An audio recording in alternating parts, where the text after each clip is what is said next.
Good afternoon and welcome back to my workbench, where today I'll hopefully be finishing off the rebuild of this power supply. So this is the sort of benchtop one that I showed in a previous video, when I went over the power transistors, tested the power transistors, tested the meters at the front, and just basically sort of described some things about it. Obviously now I've come to actually assemble it, and I needed to make a printed circuit board for it because it didn't come with one, and the previous videos that I've just had obviously were making the circuit board for that. So I've got the printed circuit board made, and I've put most of the components on now.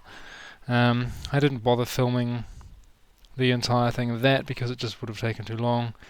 And there's nothing particularly interesting about putting a whole bunch of components on a circuit board. I mean, it's really simple. You just stick them on the circuit board and solder them in. Nothing really to it. So I thought I'd just save this video basically for any interesting parts that came up. And so far nothing particularly interesting has come up, except for, well, I suppose component choices on this they're all pretty much exactly what it says in the manual here. I did go for slightly larger filter capacitors, 6,800 microfarad instead of 5,600, because these were basically cheaper. I had to buy these brand new, and it was just slightly cheaper to buy the larger capacity ones, which is perfectly fine, because I'm using a higher current capacity transformer anyway, so that kind of makes more sense. The thing about this is a little bit odd. They do call it a 3 amp power supply, but they also spec a 2 amp transformer. Apparently the original kit from Dick Smith came with a 2 amp transformer as well, which doesn't really seem very logical, so I got a 3 amp one. This is well, they call it a 6 amp, but it's a dual output thing, so I have to basically put the dual output windings in series, and that'll create a 3 amp winding of the dual split voltage rails for what we need for this. So it's not 6 amp, it's 3 amp, and yeah, that actually matches the original spec, as it says here. Yeah, apart from that, these power resistors here, current sense resistors, the thing specs them as 5 watt. I picked 7 watt because, again, they were cheaper. They're slightly longer by a couple of millimeters, but that's fine. I bent the legs around and they sit off the board, but that's kind of what you'd want anyway, because for power resistors they'll get hot. You don't want them right against the board, then it's better cooling to have them like that. The resistors are just random ones that I've had lying around. I just picked whatever I had, so that's why they're all completely different colours. Some are blue, some are red, brown, green, whatever. Just what I had lying around. Half the capacitors are brand new, half of them were just ones I already had. The trim pots were pretty old, but decent quality, so it should be no problem. The transistors here, these two little transistors drive some front panel LEDs, so nothing particularly critical about those. I used 2N3906s for those. The parts are spec'd as BC557, but just any generic PNP basic transistor will work. It's just to drive an LED, so it doesn't matter. Yeah, that's pretty much it. I mean, pretty much all exactly the same, like I said, apart from these resistors and these capacitors, which I uprated slightly, but only because it was cheaper, really. No real necessity to doing that at all. Yeah, so I've just got to finish that off, and then I can wire everything up in here and put this in there, and that should be that. So yeah. So I'll just solder these parts in. Alright, so there we go. This should be a better angle to show what's going on. I'm just going to put these resistors in. So just looking at the manual here, it's a little bit tricky because you've got the component overlay is just like this. There's no silk screen, obviously, because I've made the board myself, and to be honest, for a kit this old, I think the original kit wouldn't have had a silk screen either. So anyway, we have to look at this. For example, this resistor here, in between this diode and this resistor, that's R23, and if we look up in the component list, R23 is 100K, and let's have a look. I believe that's this one here. It's a 5-band resistor, so it's the color code's a bit odd. I'll just check that.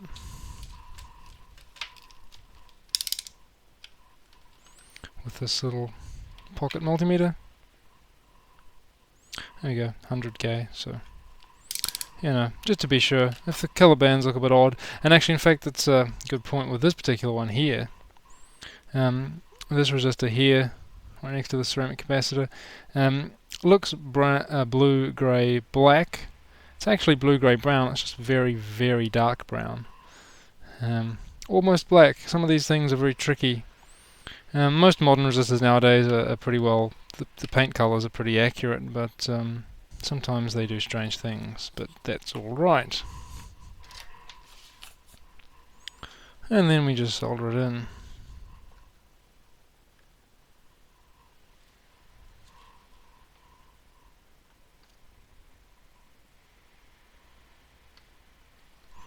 Pretty simple, really.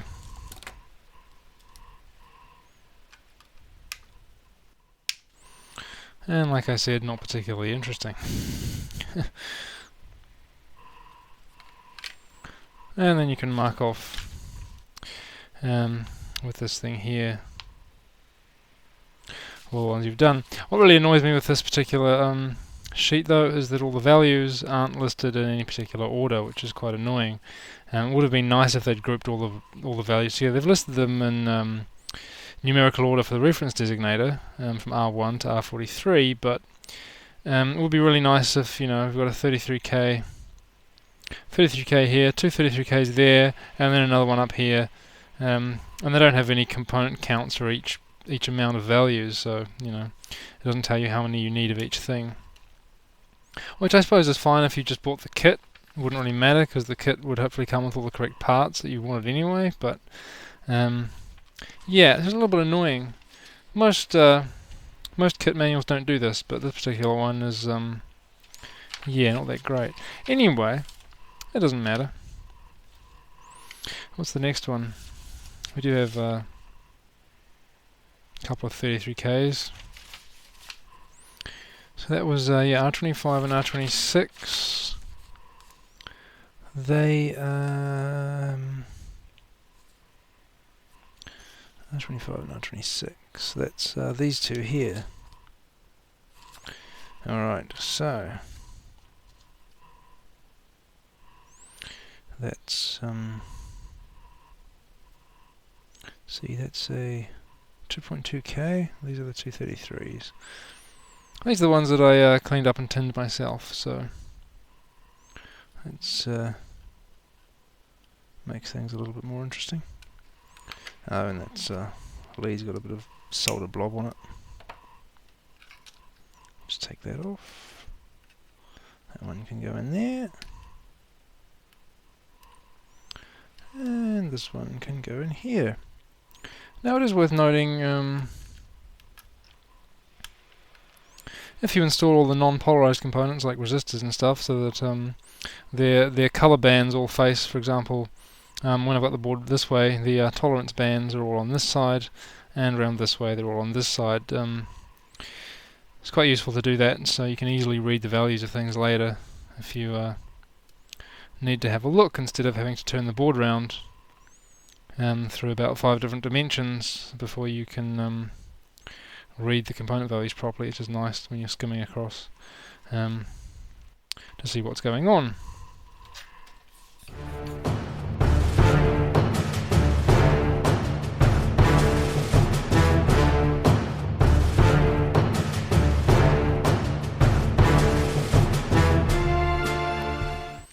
There we go, looks good. Speak for solder bridges, things like that, bad joints, but you know, I've already tinned these leads, everything looks great. That's that one.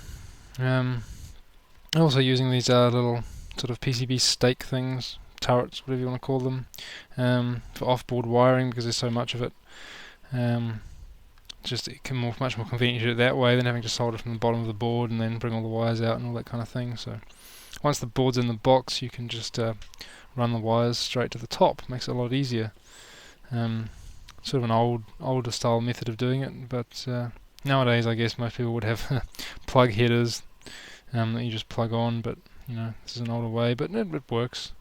And I suppose you reduce the possibility of dirty contact that might cause a problem. Quite useful. Anyway,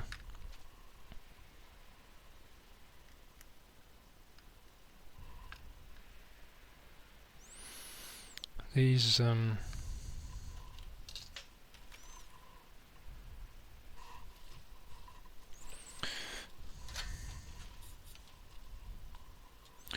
this particular 4 that I've just put in are actually for the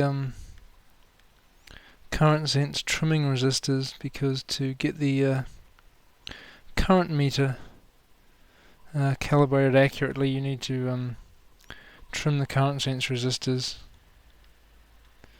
while the thing is running, and so obviously you have to have it assembled, you have to have the board in the case and all that, so you can't really get to the underside of the board at that point, so they seem to be using the solder turrets. So you actually would solder your trimming resistor once you've found the value you need, just across the top of these. As a guide, the manual says 12 ohms, but you know, so it's going to be somewhere around that, but not necessarily exactly. So there we go, 33. So we've just got a 27, two 27s and a 2.2.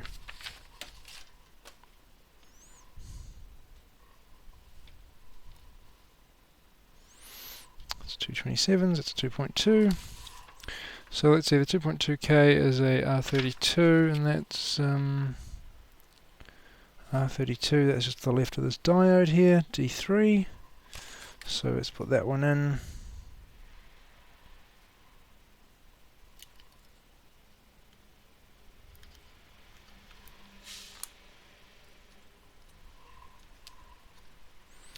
Now it leads a little bit. That's alright. Just bent it a little bit too wide for the hole spacing, but that's alright. As long as it's not too far out, you can usually just pull it through the back with some pliers.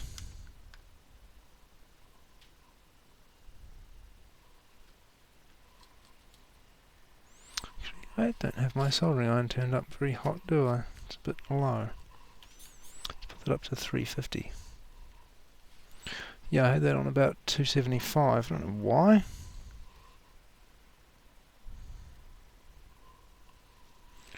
No wonder things were a little bit slow.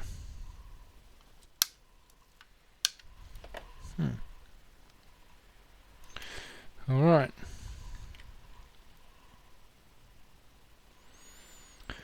What else? And then we've got the 227s, these are both exactly the same, so that's fine. So basically they just go in the final remaining positions down here and up there, which are basically the only things left aside from the 4 op amp things. So that's let's see, resistor 1 and resistor 28. Yeah, so resistor 1. Oh, actually that's R2, but R2 and R1 are exactly the same value.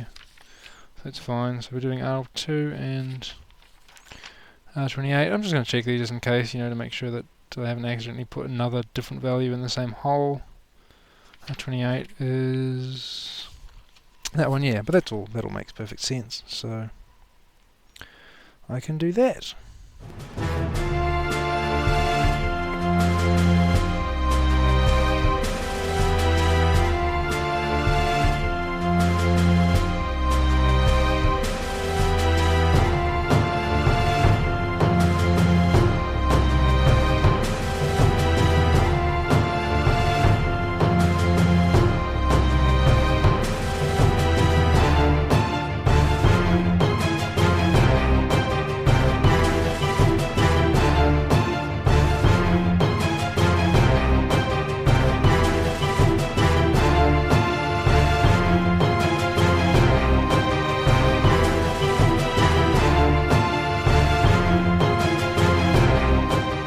have to stop recording soon and shuffle some files around so I can keep going.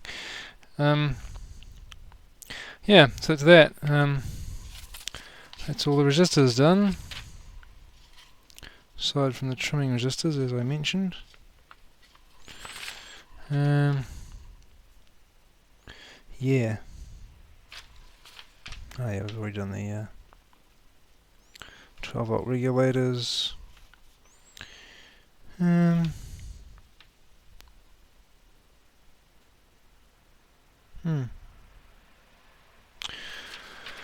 Alright, so then comes the fun part. Putting everything in the box. Almost. Yeah, it's a random resistor. Okay, we've got some op amps, more op amps. Alright, heatsink. Blah blah. Alright,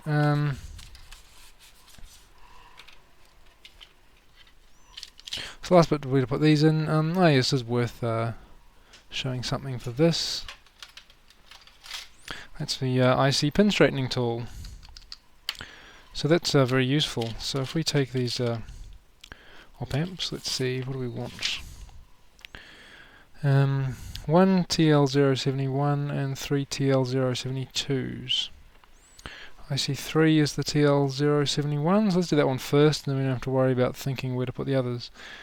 Going by the component overlay, all pin 1s are in these top corners, so they all face that way, so that's fine. So IC3, that's this one in the this one there. That will be the 71 op amp, and the rest are all 72s. So I'll put the 71 in there.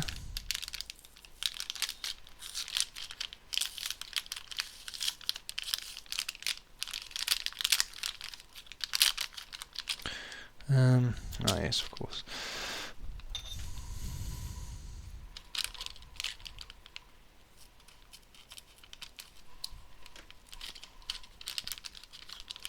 Oh, okay. Right. Didn't need to cut that at all.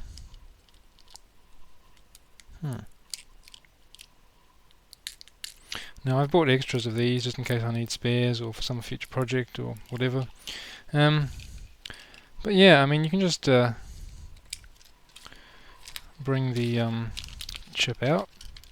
Now when they manufacture these, the leads are there actually. The leads are kind of stuck out on an angle, sort of like this, and when you want to put them in the board, you actually want them sort of parallel. So put them in this thing, squeeze together, and it straightens the leads, and then you can shove it straight in the board. Just making sure we have it around the right way. We do. And there we go. Yes, that is IC3. Yep. TL071.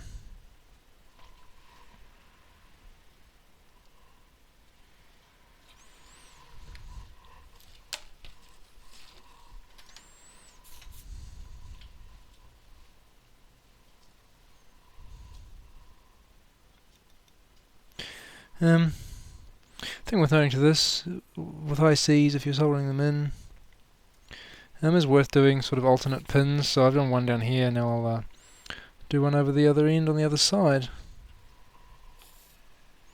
And just sort of jump around, doing alternate sides, alternate pins, just to keep the heat build up to a minimum. It's probably not critically necessary for a basic thing like this, but anyway, I don't want to use a socket on these because just makes more sense to just solder it in, and it's a single-sided board, so if I do have to replace one or something, it wouldn't be very difficult. So yeah, solder the IC in, and all the rest of these TL072s.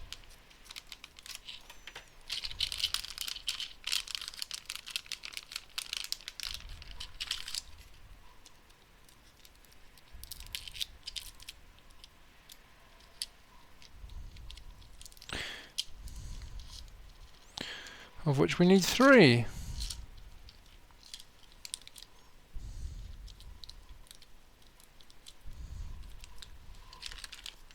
I mean, these are JFET op amps, but you know, makes sense to leave any FET or CMOS things to last, just to reduce the possibility of damage. Or at least that's my opinion anyway.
That's it. That's the finished board.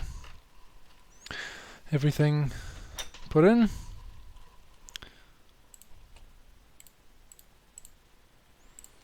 And I'll be able to start assembling everything else now. So I'll just clean up my hard drive and then I'll switch around and we'll start putting everything in the case. Okay, I'm just going to drill the mounting holes for the new transformer. There's already 2 here, but the original transformer only had 2 mounting holes. This one has 4, so I have to drill some extra ones for this one. Just take my Proxon tool. And I've also already made some sort of pilot holes in the plastic. Just there because we've got these sort of ridges and stuff, so I'm just going to use this.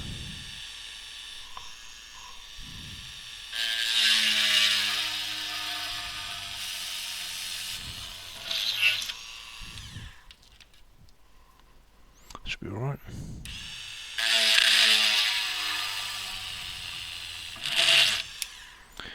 Doesn't matter if they're not perfect. The mounting lugs on this transformer are fairly well, let's have a look.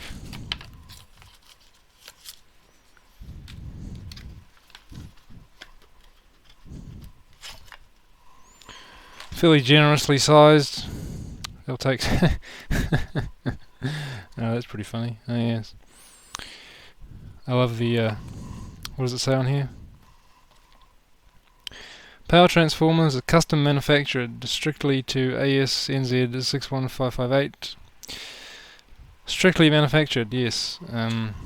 That's why there's these lovely hammer marks on the bottom side where they've bashed the bottom end over and then managed to get cardboard stuck in the varnish. Yes, very strictly manufactured indeed. Anyway, that fits perfectly. You can probably see the holes line up brilliantly. Look at that.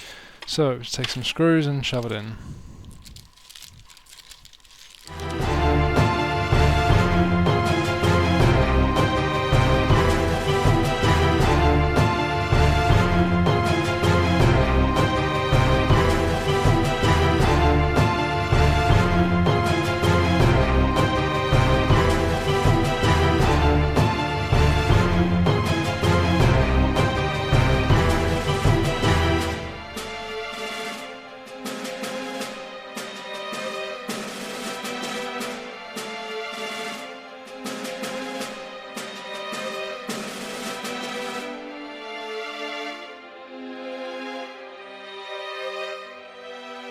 Okay, so we've just jumped ahead a little bit. I've wired up the transformer and the mains cord. Wired up the switch on the front here. I was actually going to do that last time in the previous part, but I realised I didn't actually have any mains cord, or the piece that I had left was only 1/2 meter long, so it wasn't really useful.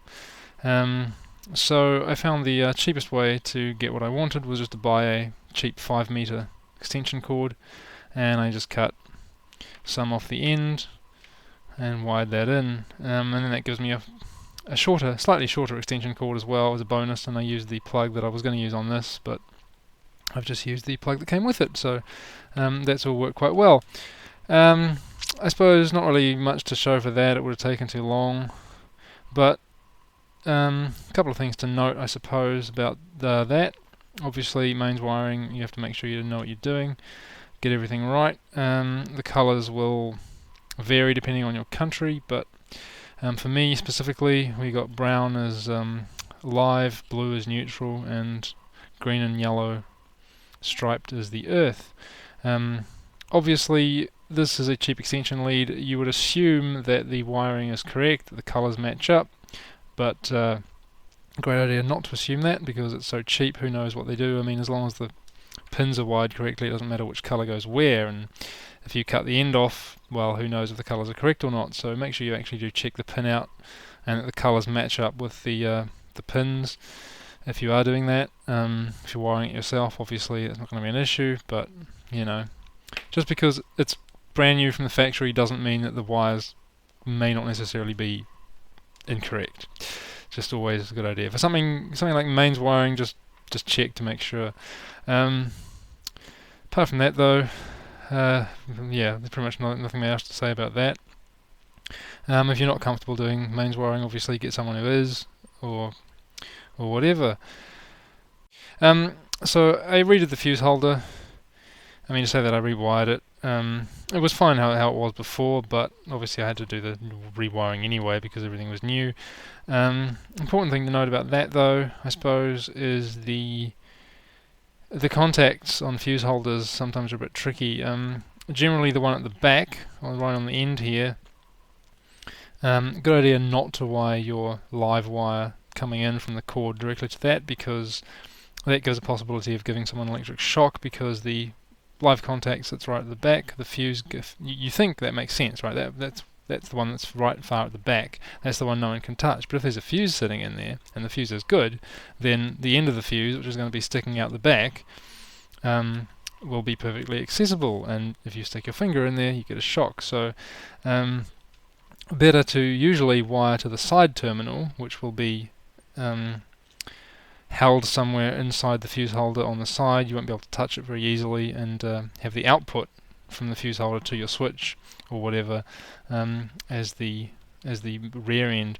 Not so on the case with this fuse holder, for example, which I don't think is actually designed for 240 volts anyway, or mains or whatever, but probably the 12 volt fuse. But you can see, whoops, this one, for example, the side contact, that's completely opposite. The side contact on here actually connects directly to this metal screw terminal thing here. So if you were to wire your incoming line live connection to this, and you know that's sitting there, it's plugged in, there might be no fuse in it, you might think, well, it's not a problem, you know, you switch it on, nothing's going to happen. But if you take this cover off, and that's sitting at the back with a live wire connecting to it, you've got this live terminal right there. So yeah, just good idea to check your fuse holder, make sure the wiring makes sense, it's not going to be a problem. It's little things like that make a difference.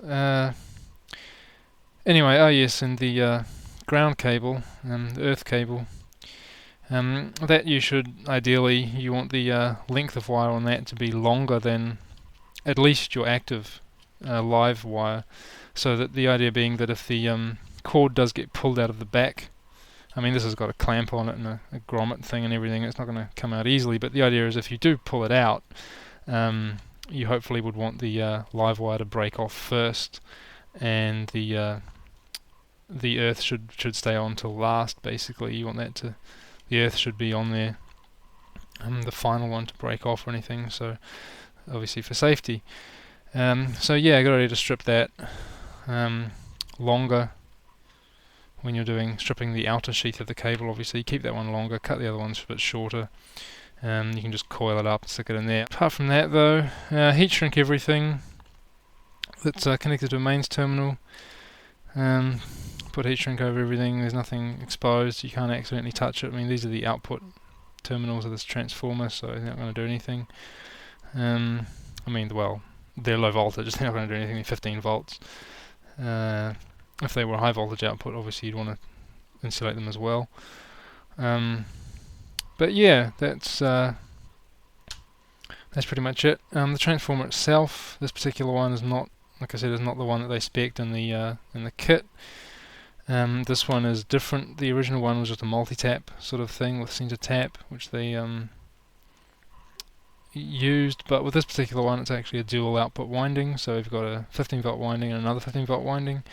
That's perfectly fine because you can just connect the 0 of one to the 15 volt of the other. That becomes our 0 volt center tap. This becomes our, well, the negative 15 and positive 15. I mean, obviously it doesn't really because it's a transformer, it's AC, it's irrelevant, but anyway, you just connect this bit here. It's worth pointing out though that the windings, obviously these ones you can put them in parallel or series and it'll either double the voltage or double the current.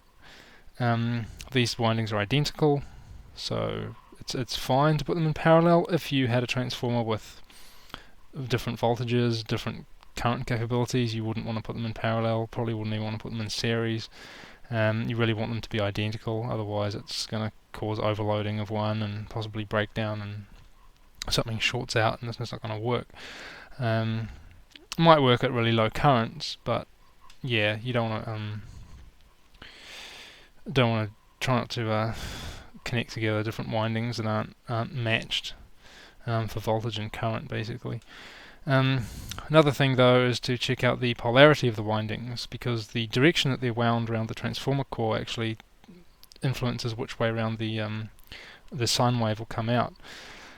So for example, these ones here, they usually use what's called dot notation, which means there'll be a dot on one of the leads coming out. For example, they should have one here and one here, really, to tell you which way around it goes. And then if you're doing them in parallel, you connect the dots together. So your 15, this dot will connect to that. That becomes one terminal, and then the 0 and the 0 go together and become the other terminal. In series, you do it more like if you put two batteries in series, you have the 0 volt, this one, the dot goes to the non-dot of this winding, and then this becomes your center tap, and that becomes, like I said, your negative, and this is your positive. If it was a battery, but again, it's AC, so it's not really a negative and a positive, but once you rectify it, that's what it becomes. But yeah, if I was to connect, for example, you might think, say, you've got the 0 volt here and the 0 volt here, you want to put those together, and then you've got a 15 and a 15. No, that would be that would actually short the windings out, and you'd just blow the fuse as soon as you turn it on, even with no load. So yeah, you've got to make sure, and I suppose that's one way of testing it. If you have an unknown transformer and you don't know which polarity the windings are, if you've measured them and tested that they have the same voltage and all that, if you're confident that they're identical windings but you're just not sure which way the windings are wound and what the polarity is, then you could just wire them together one way, power up with a fuse, or have a dim bulb in line with the cord. If the light bulb burns brightly or the fuse blows, well, you know you've got it around the wrong way, and then just switch one of the connections, and then it should be fine. But yeah, you wouldn't want to connect that like that without a fuse or anything if you weren't sure, because if you have it shorted out, obviously you'll burn out your transformer or blow the thermal fuse or whatever, and that won't be very fun. Apart from that though, I mean, yeah, that's pretty much it for the main side. All that's done, so I've wired this up. This is just glued this wire on top of here so it doesn't fly around. And then these are outputs. So all that's left now, I guess, is to put the power transistors in and wire up everything. Put the front panel potentiometers on. Get some LEDs. I've got these old switches. One of these was just one I'd never used, lying around, and the other one, this is a special one. I actually had it second hand, sort of, which was fortunate. It's a special sort of one. It has a momentary on connection for setting the current, and then it has an on for the load on and off at the bottom, so it's sort of a momentary and toggle switch. It's kind of funny, and it's a double pole, double throw as well, so it's quite obscure. You can buy them at JCar for about $8, I think, but yeah, they're kind of hard to find anywhere else. to get ones that have that option. You can have momentary on both sides, or latching on both, or momentary on one and nothing on the other. But to get one that's on one and momentary on the other, and yeah, not easy to find apparently. So I'm lucky I actually had that lying around and didn't have to buy a brand new one. Put the power transistors in, I guess, for the next point. Wire those up, wire the transformer up. I suppose worth pointing out for that. Oh yeah, I've got some brand new mica washers for those. Didn't want to reuse the old ones because they were pretty crusty. I got one of them here. Yeah, it was quite sort of cracked around the pinholes. This one actually, you can get multiple ones out of one by sort of pulling them in half, and you get a really thin one. But yeah, that's not really an issue. But the cracks around the holes and the mounting bits and that just wasn't in very good shape. So I thought I'd just get some new ones. Already had a pile of them, so that's fine.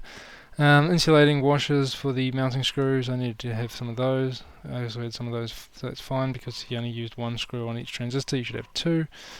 Yeah, I'll do that. Yeah, I'll just do that as the next part, and that'll be it, I guess. Okay, so I just had to take the board back out again. I forgot to put the heatsink on the bridge rectifier, and to do it up you need to get the nut underneath there, so I had to take it out. And I think I need to do that anyway, because once I put the power transistors on the heatsinks, I need to solder the wires on those, so it'll be easier with these big capacitors out of the way, and then once I get these wires on there, I can put the board back in and solder everything on, and everything else should be fine. At the front there's a lot of clearance, so there's no worries there. So I'm just going to put that on. So bridge rectifier, yeah, I mean, it's just pretty basic. I've just cleaned everything with methylated spirits. Alcohol is good, but I've run out, so use that instead. So I'm just going to put some heatsink paste on top of the bridge rectifier here. Don't need a huge amount. And I'll wait, actually I'll put some on the bottom of this transistor. Again, it's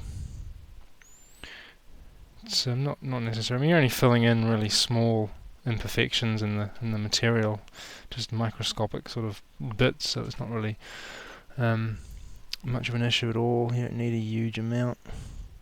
You can spread it around with a brush if you want, or wipe some excess off, but ultimately it's not a big deal. So that will go on like this. So the heatsink paste will kind of hold it in place to some extent. The transistor goes on top. I don't need to insulate this at all because the bridge rectifier obviously is completely plastic, so not a big deal. And then we get a nut. This is a bit tricky. I mean, it would be arguably better to put the heatsink on first before you soldered it in, although that would make it harder because then the harder to solder at least, because then the all the heat would be taken off by the heatsink, and it would be more difficult.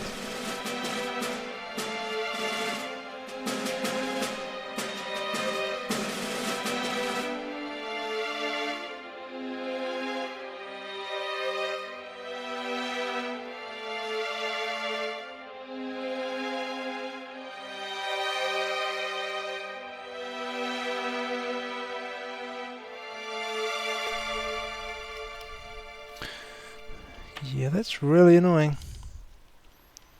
Oh well, I've got it on there now, I think.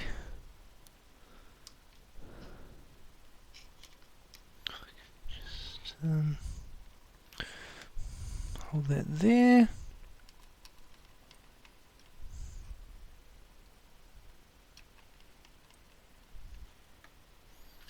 Looks alright to me. Alright. So that's good. Solder these leads for this transistor on later. Right, so let's do the well, I've actually already done this power transistor, so I'll just do this one. Okay, so I've got the power transistor here, got the washer, the insulating washers for the screws, got the screws, the nuts, the tab for the case connection. So obviously we've put some heatsink paste on. Now the trick is just not to get too much. Middle part of this is the most important though.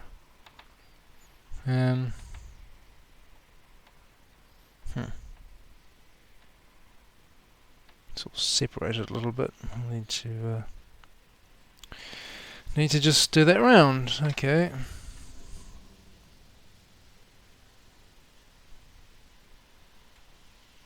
It's alright.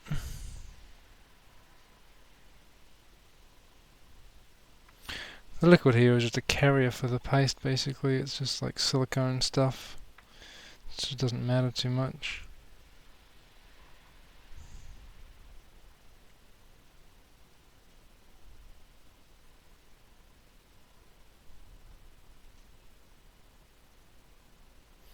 So really it's important to get the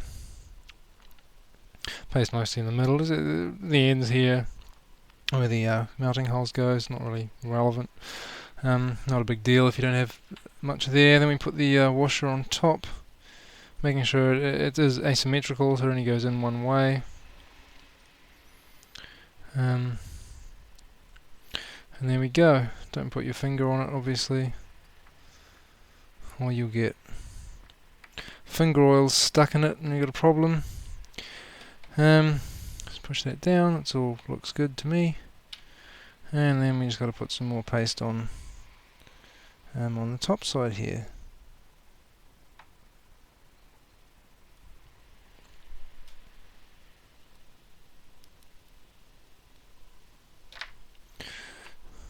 And we don't need very much.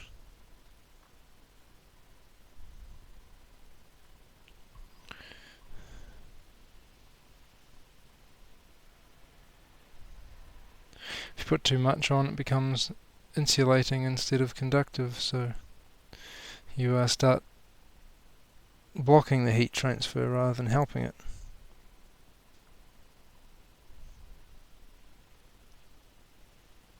Got a bit on there.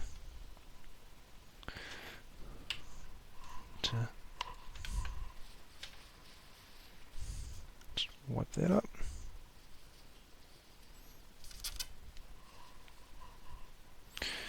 Alright, so that should be fine.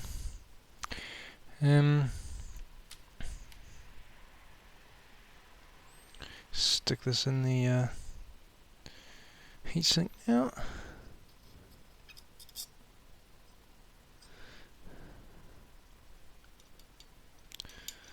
Stick the screws through.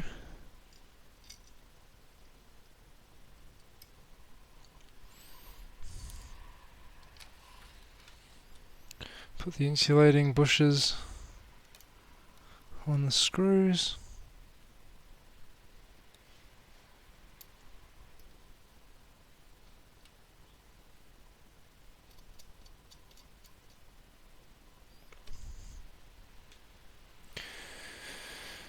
Where's the other screw? Oh, it's already in there.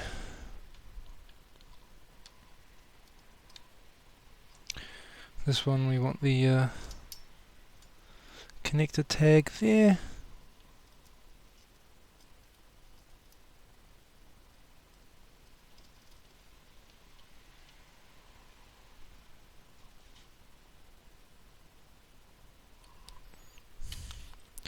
And there we go. So it's on there all right. Just need to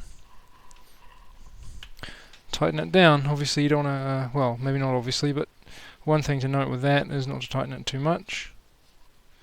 If you over tighten it, then the transistor actually starts sort of bowing out in the middle, and the heatsink can also kind of bow, and so instead of being flat together, they kind of come apart slightly in the middle because of all the forces on each end, and the center part, which is where the die is, obviously in the transistor case, becomes less thermally connected to the heatsink, and it's actually the worst part for it to come off like that. So you want to tighten it down tight enough to give it good contact, but not too tight that you actually start bending things out of the way and causing a problem. So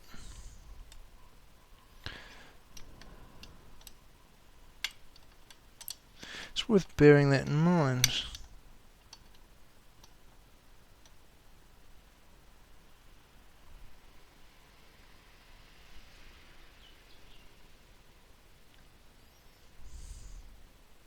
So do it tight, but not super tight.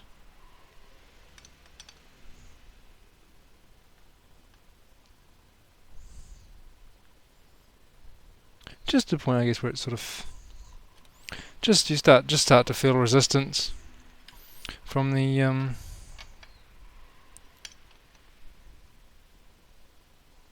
then do a little bit more, but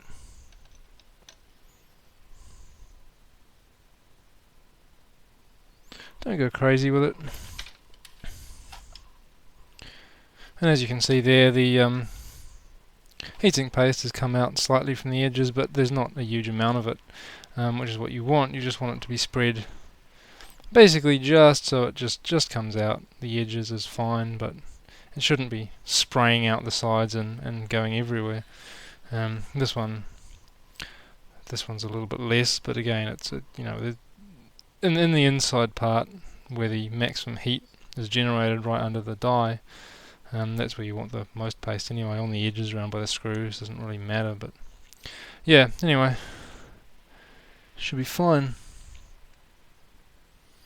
I have got a little bit on that bit of the heatsink there, so I'll take that off. And I did get some on the leads a little bit, so clean that as well. Obviously.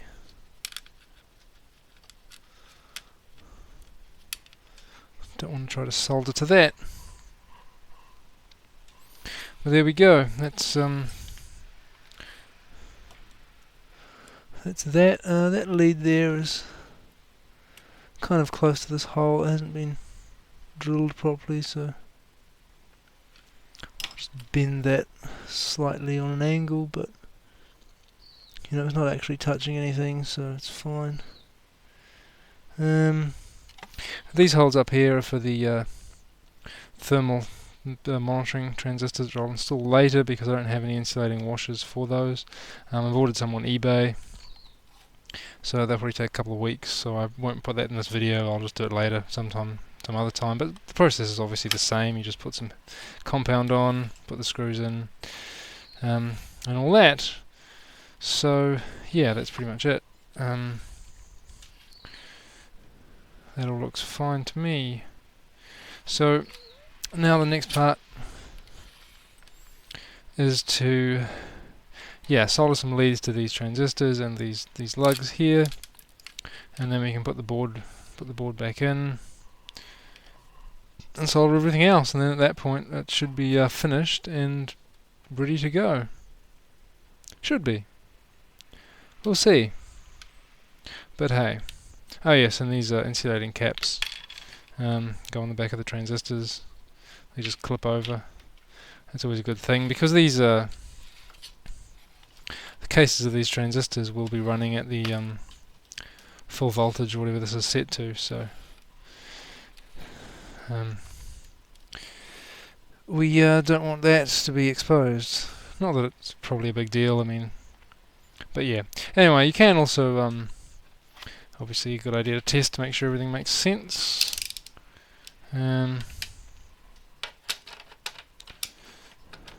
Get the meter out. Just test continuity between the case and the screw. We got continuity, so that's good. And then from each of these pins to the case we should have absolutely nothing, which we do. So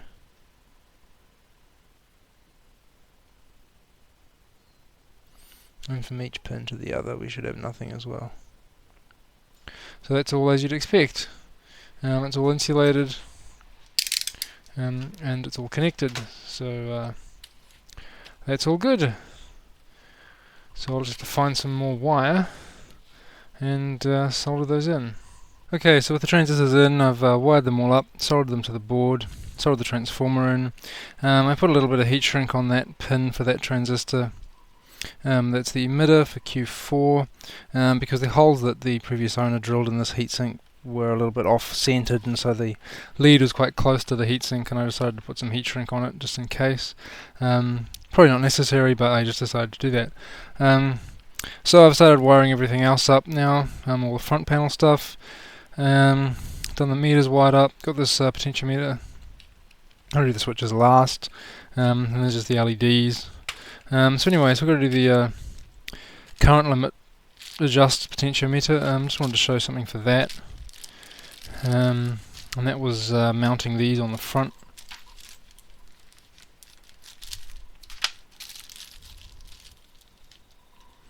So most potentiometers, or at least a lot of them, come with like a little lug thing on the side here, and that's designed to position in a little drilled hole that's next to the main shaft hole, and that'll prevent the thing from rotating when you tighten the nut, and just makes it a bit more stable.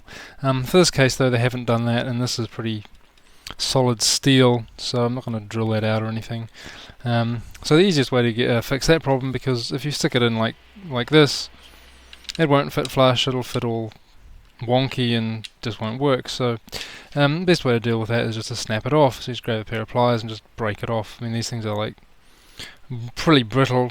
About, I don't know, is it aluminium? I'm not sure exactly what, but you can just break them off and then stick it through. So that's what I do anyway. But I will put the wires on this first. It's a random wire. I've just been using up a bunch of old offcuts and stuff that I've had lying around, so I'm just going to use those. Oh yes, one thing I forgot to mention just before about the transformer. The wiring for this is actually incorrect on the sheet here. They show the both on this wiring diagram here, which shows the 0 volt of the transformer going here, and also on here they show 0 volt as the center pin of the 15, 0 and 30, which would be the center tap, but they show that going to one of the AC inputs to the bridge rectifier rather than to the actual ground plane, which is this one on the left here. So this one measured, labeled as 15 volts should be 0, and that one should be 15. These are your two inputs to the bridge on the AC terminals, and that's your ground point there. So both of this silkscreen overlay sort of thing and this wiring diagram here is both wrong. The 0 and 15, that should be swapped around. So yeah, just something to watch out for.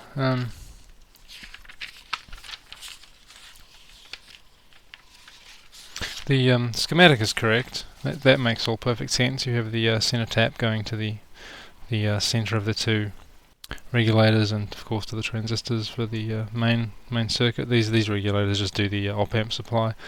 Okay, so I've just about finished.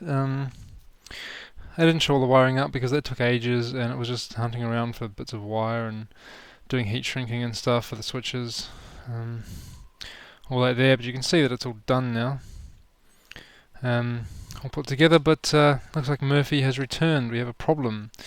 It's not really surprising, I guess. That kind of thing happens, but let's see what the problem is. So switch it on, and it all seems to work normally. I mean, I can adjust the voltage here, all the way from 0 to almost 40, which is what you'd expect.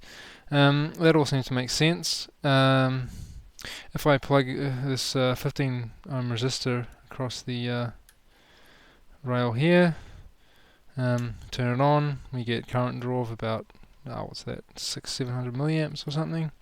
As I increase the voltage, the current goes up. As I decrease it, the current goes down. That all makes sense. If I put it on the other rail, negative rail, we get the same behavior. So everything seems to be basically working. I haven't really calibrated it yet, so I don't know if the thing's accurate, but you know, it makes basic sense. Put it across both rails, we get twice the current. It's illogical, but the current limit does nothing.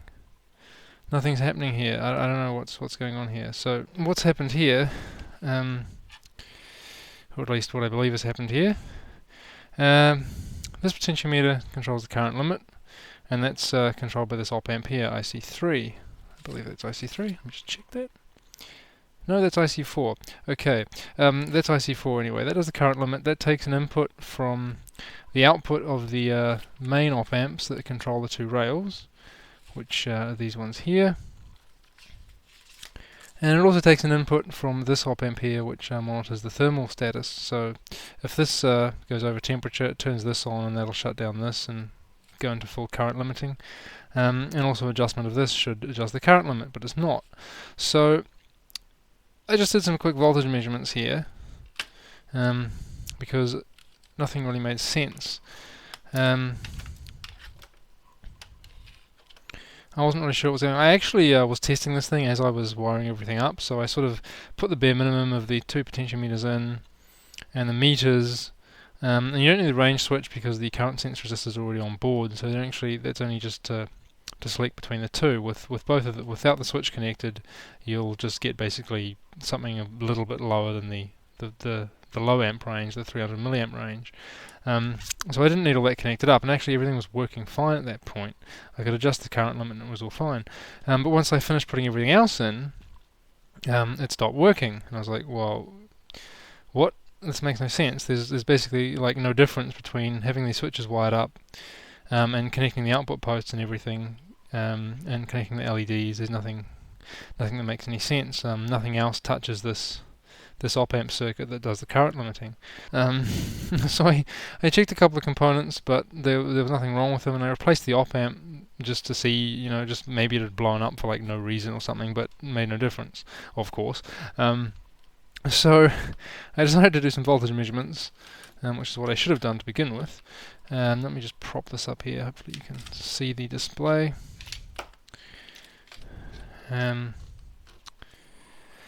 So if you look at the sheet here, they tell you that they give you a list of reference voltages, which is really nice, on here. So it says here, with an output range of 20 volts overall, that's plus minus 10 volts for each rail. This meter only shows the output across both rails, which is kind of silly, but hey, at least it works anyway, so you can easily just figure that out.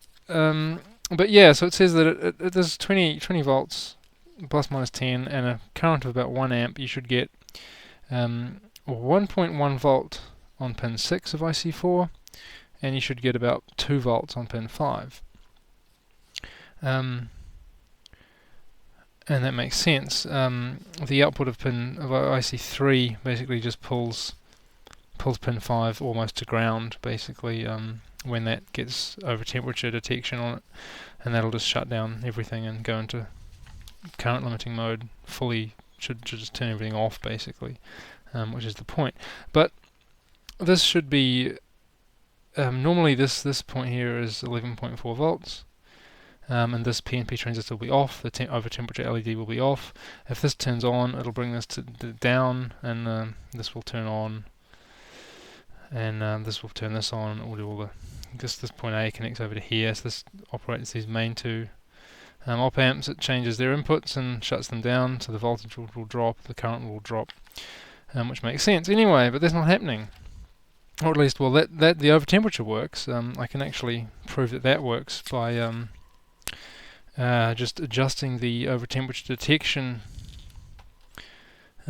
adjustment. So this is just the temperature. If I turn this down too low, okay, it thinks now that it's an over temperature. So the limiting is coming on, the over temperature LED is turned on. If I back this back off again, that makes sense. And I can do that with the load as well. You can see that it whoops, it's supposed to be on 3 amps. Okay, so we got this. And if I turn this on, it thinks it's overheating. Everything goes to 0. Which is what you'd expect.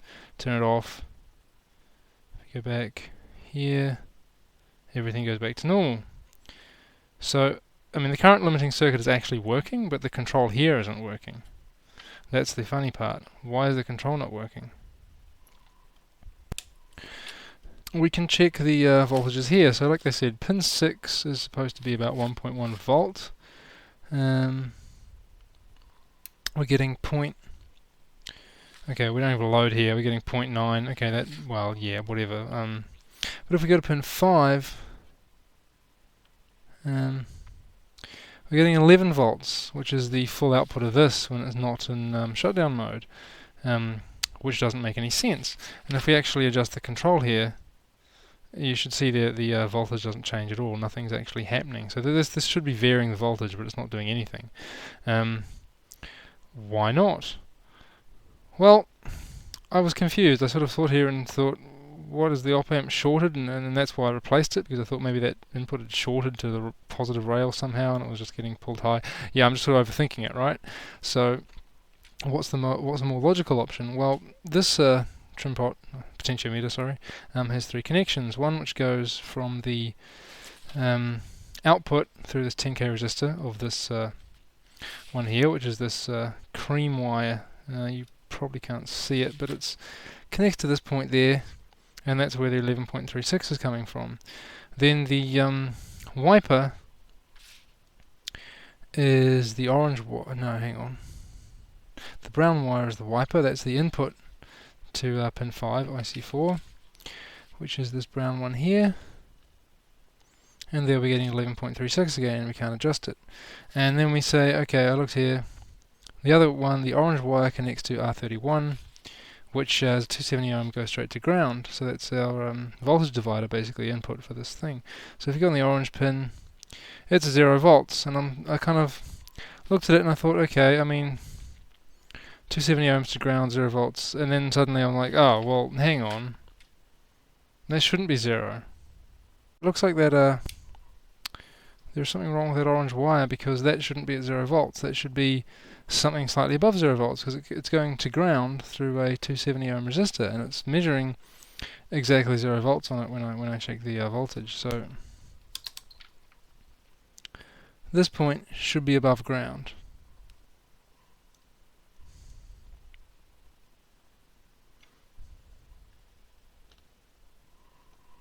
But we're getting 0.1 here when I'm connected to this, and if I touch to the orange wire here, we get 0.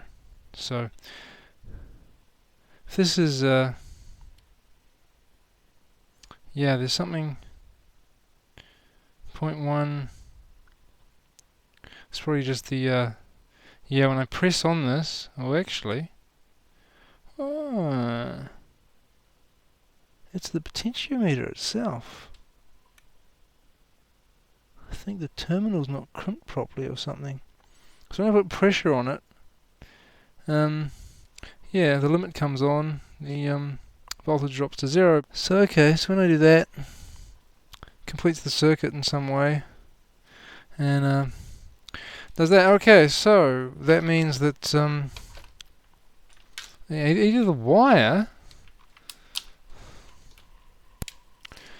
either that orange wire, or the either this orange wire or the potentiometer itself is faulty. So I'll just take that off. Where's my spanner?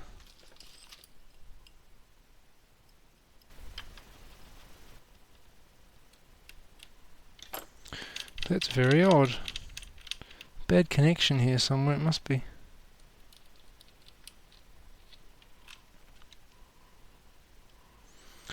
Okay, so I mean this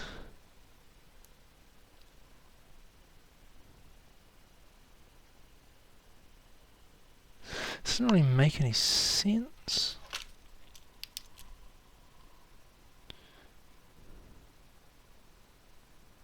I mean, that all looks fine in there. I might just replace the whole wire and just see what happens. Okay, so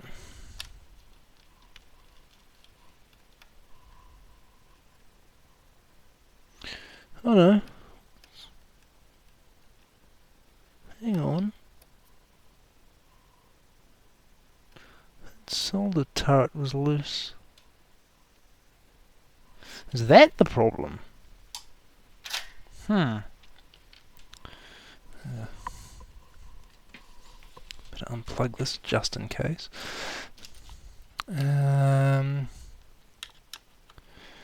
Okay, let's have a look at what's underneath. What lies beneath? Well,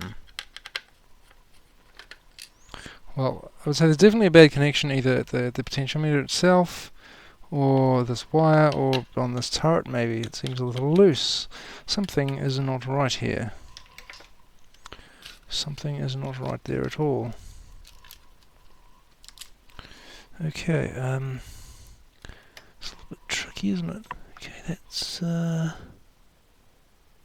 which one is that? No, it's down here. It's that one. Oh, the track is lifted off the board on that pad. Well, that's not very useful. Although it is actually connected though. So, or is it connected? Was it connected? I don't know. That's definitely a problem though. Let's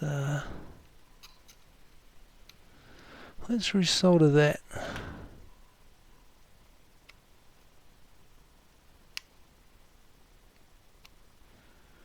Okay. That's yeah, I mean it's lifted but it's not broken, so shouldn't be causing the problem.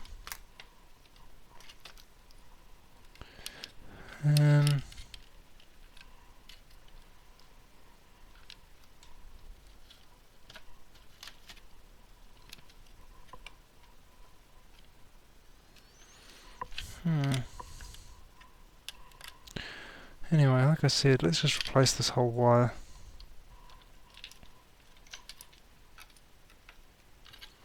Because even if this pad was lifted, and even if this orange wire wasn't connected at this end, we should have still been getting the 1 point... No, we should have even been getting a full 11 volts off it. So, or something.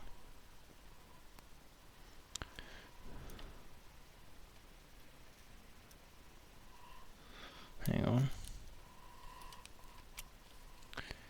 Hang on.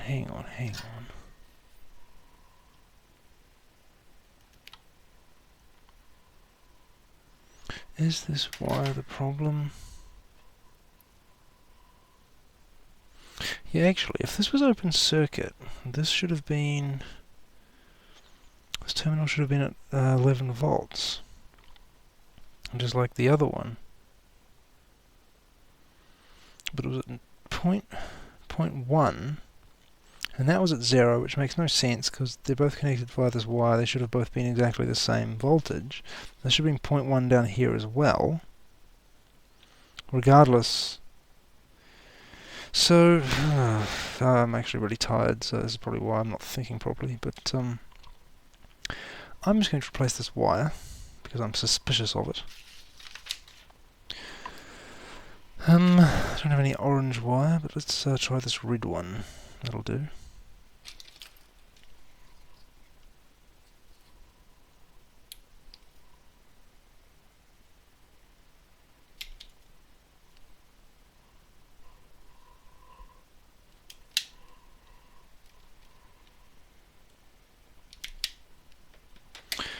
I may be barking up the complete wrong tree. I might be barking up something that's not even a tree. Alright.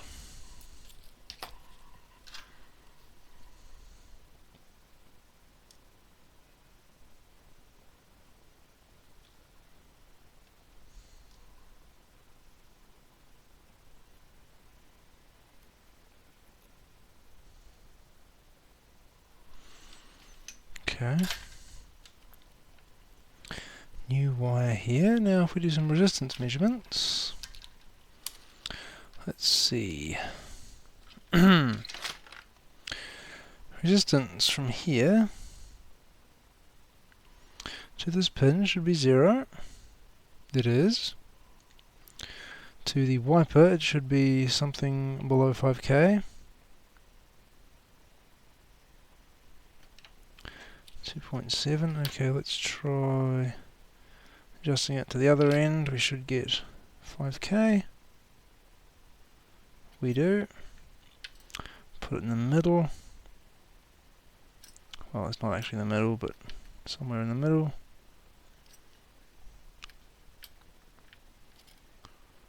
Yeah, it's to the middle. 2.5, yeah, okay, that makes sense.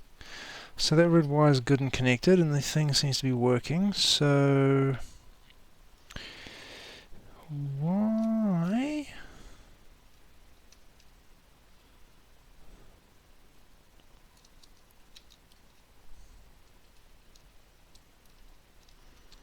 Why has it failed to make any sense at this point? Is it the fact that that pad is lifted? Didn't look broken, but perhaps it was. Very odd.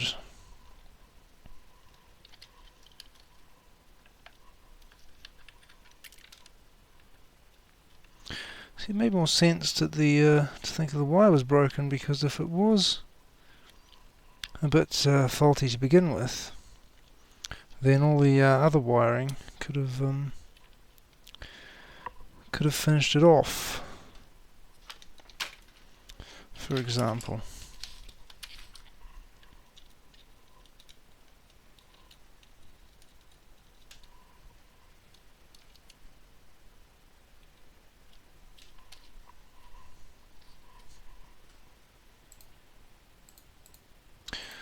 $25 doing this.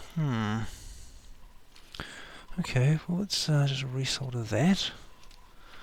Let's do it very carefully so we don't overheat that that pad too much.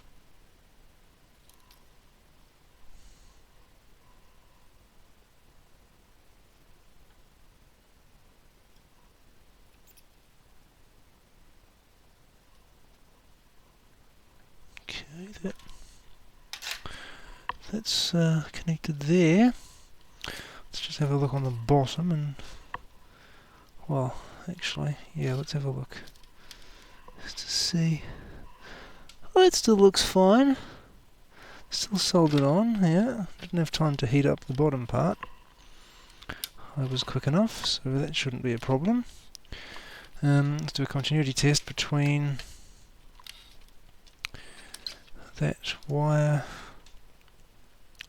between this terminal and that terminal, and to the resistor. Yep, and ohms to ground should be 270 at 264. So that's all connected, so this should make sense if it wasn't connected properly already, if that was the problem. Hopefully it is, because nothing else I've done here at this point is logical. So let's turn it on. Ha ha ha ha ha, look at that. Right down the bottom, limit lead comes on, turn it up. It's limiting, still limiting. Oh, come on. What the? Ugh. Now it won't do anything. You have got to be joking.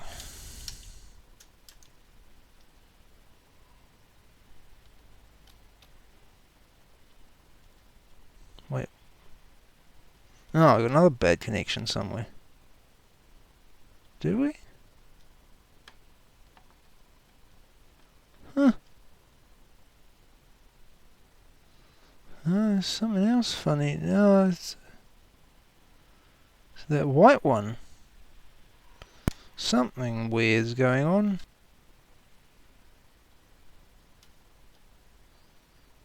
No, there's... I think there's something wrong with this pot. What the... No? No, that's a floating input, isn't it? That's the input's floating. Now, what's the other... It's gonna be... voltage. So what's our voltage there? Nothing now. What's our input voltage? Nothing. What's the voltage out of IC4? It's negative 11. So on this terminal 11? Hang on, I'm looking at the wrong pin, aren't I? Should be looking at pin 5. That is pin 5. No, pin 6, sorry. Okay, 11.3 volts coming out of pin 6 of IC3. It's going into R30. 11.8. 11.38. Coming out of R30. Start 11.37 to my pot 11.37 to the wiper 0.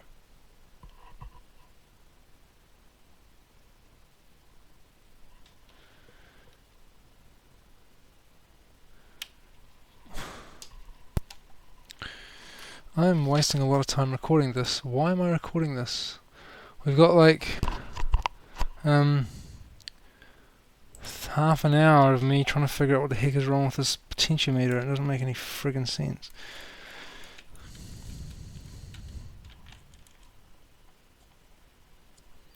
Is this pot bad? Why would it be bad? There's no logic to it. Could be, I suppose. Although I don't understand it. What? Come on, Murphy, why are you doing this to me? I'm gonna try, just for a laugh.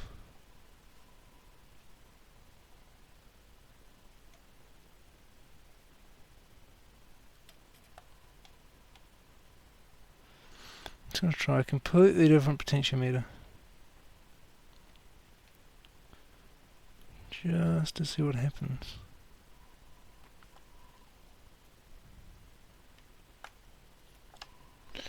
I wonder if that's...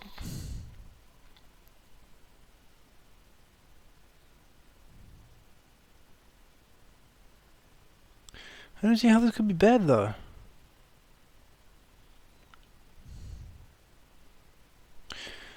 I don't understand it. Do I have anything around 5k?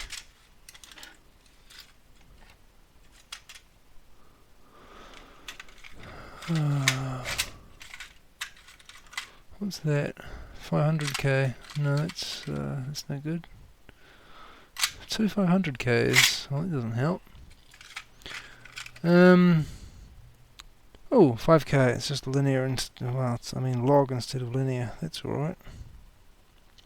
That doesn't matter. This reminds me of the randomly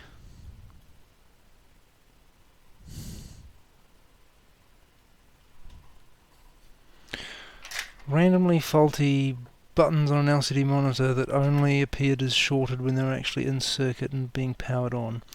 And outside of the circuit they were perfectly fine and they work just like normal buttons, but once you put them in the circuit and you power the monitor on and then you turn it back off again and measure them in circuit, they were 33 ohms even when not pressed, which makes no sense, but that's what happened. Okay, let's just try this one. It's not log, but that doesn't matter. I mean, it's not linear. It is log. Shouldn't make any difference though. Just mean the adjustment won't make sense.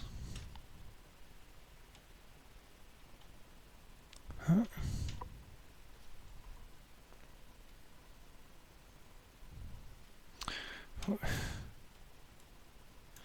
There we go, hang on. Yeah, that's working now. That's working.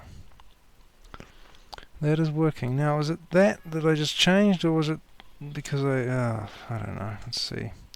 So we got current set. and we adjust this, we can adjust the current limits here. It goes exponentially. It goes slow on the bottom and then exponentially goes up. That's a log pot.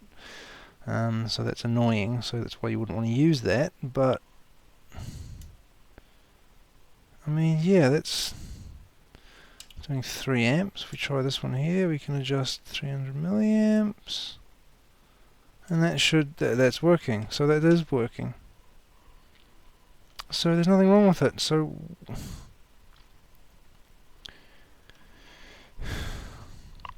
okay, I don't know. Did I just confuse myself completely, or is there something wrong with this pot? I have no idea. Well, yeah, okay, that's interesting.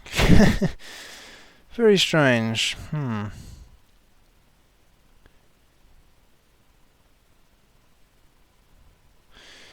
did I just troll myself because I had this set wrong and I thought that it would be doing something, but then, I mean, I had this on, touching it, it was going funny before, didn't you see? I mean, the light was coming on when I touched it, and it was like the input of the op amp was floating or something. So I don't know. That's weird. Let's try putting this one back,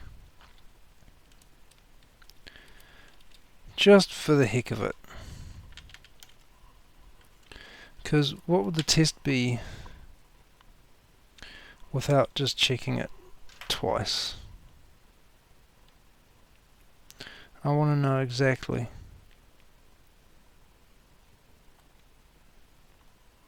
I want to know exactly what's wrong. And we don't want to leave this pot in anyway because it's logarithmic, which is annoying. Let's just see. Let's just see if this one... For this one, we'll make it go weird again.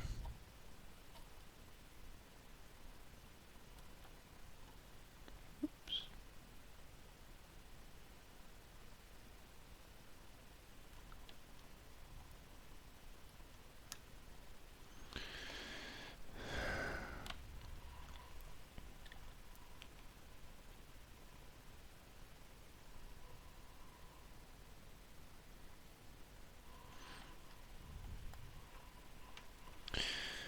Unless I'm missing something really, really obvious, but...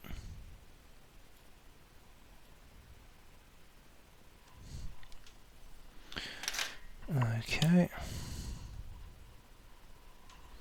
Let's power it on. Set amps. No, now the current limiting is working. Is it? Let's just stick this through here.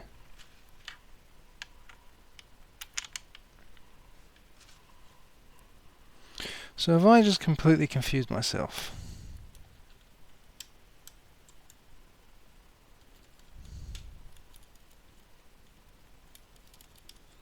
Wait, now it's saying limiting no matter what. Ah, yeah, see. No voltage, no current, and it's not even, it's just limiting, and I'm not even doing anything with it. Yep, this is, looks like this pot is bad for some reason.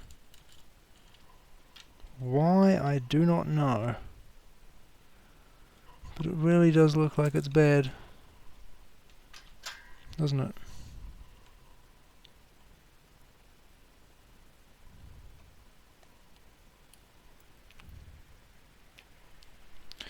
Alright.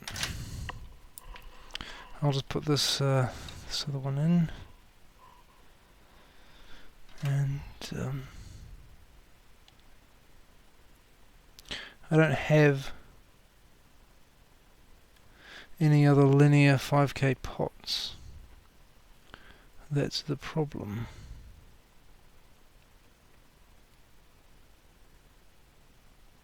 This logarithmic one is the only other 5K pot I have that I know of. So, or at least in a 16mm size anyway. I think I might have a 25 one or something, but that won't fit. And I'd use it if it did, but I'm just going to turn that off because I think I'm probably done here. at least for today anyway. So let's just put this in here. Assume that this is working with this one. Let's try it. Switch on. Not limiting. We got full voltage. Switch it to limit mode. We can adjust it. Oh, I've got it backwards. It doesn't matter. But yeah, it's working now. So if we shove the resistor in, turn the load on, and we can adjust the current limit, and it's perfectly fine. Now, this should draw about an amp at 15 volts or so. So if I turn that on, yeah, we've got an amp. If I turn this up, we can limit it. It turns off. So that's working. So yeah, there's something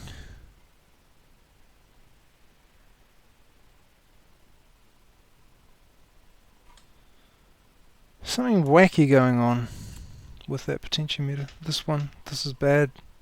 Don't know why.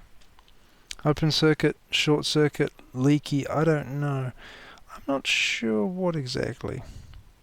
It could be because I soldered through these crimp terminals instead of onto the pins, but I've always done that, and even with this one it's used and it works fine. I don't know, I mean, it's just something I've never had a problem with doing, but maybe this, I don't know.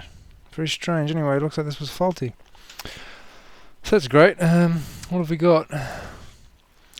40 minutes of chasing a faulty potentiometer. And why it's bad, I don't know. But that's interesting. So, yeah.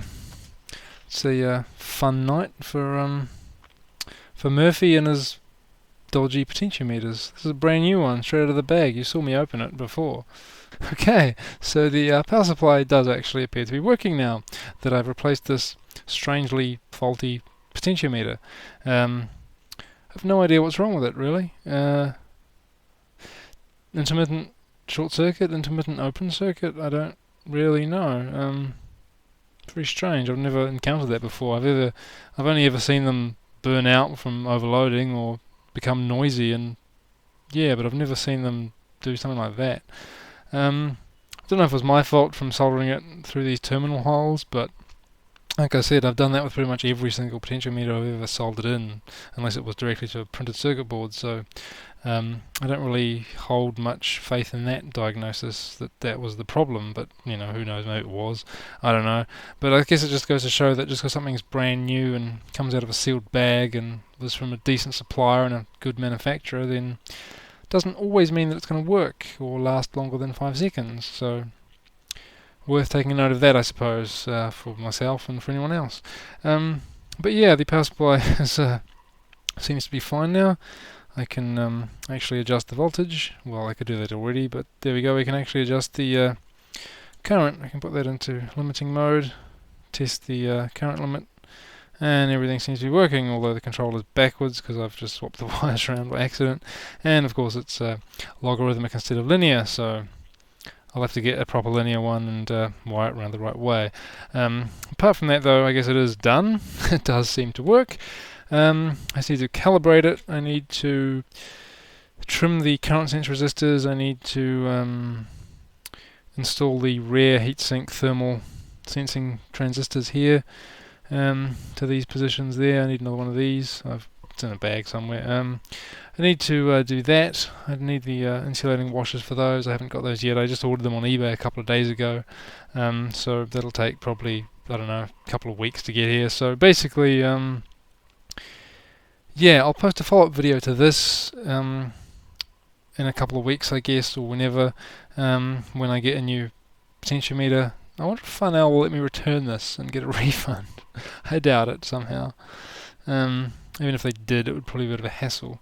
So I might just get another one of these from JCar in the meantime, or something like that, and do the calibration and everything. And then I'll, when I've finished it properly, completed. I call it about 99% completed. I'll post the next video to that and show it all completely done, and I'll probably do some load testing on it and just see how it goes. But as far as I can tell, it is working as it says, as it should be, with a proper potentiometer that isn't faulty in some way. I don't know what's wrong with this one, but yeah, there we go. Murphy always has to step in somewhere, I suppose, but always a bit of fun. So it was a bit of interesting late night troubleshooting, and now I'm ready to jump into bed and hopefully not have nightmares about this thing.